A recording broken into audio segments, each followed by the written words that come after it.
I am the Tofu Golem. Please enjoy the video. You start by collecting the essentials: a banner, a loom, dies, and any pattern items like a creeper head or enchanted book. This is where choices matter. Once done, place the loom and open its GUI so you can act fast. Make sure to choose a base color first, because that governs contrast, then pick 1 or 2 secondary dyes to build layers.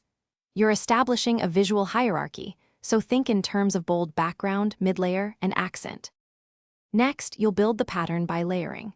Start with broad background patterns, gradients or horizontal stripes, to establish readability, because small details vanish from a distance.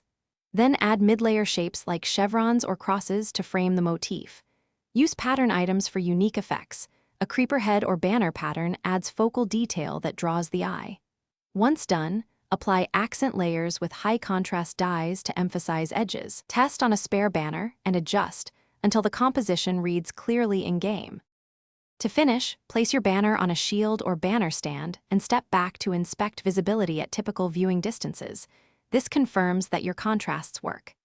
If the design looks muddy, change the mid-layer dye to a lighter or darker tone, or invert the layering order. Sometimes swapping 2 layers solves clarity issues. If something goes wrong, always recreate the sequence on a spare banner first. It's faster and avoids wasting materials. Thanks for watching. Consider subscribing if we helped you today.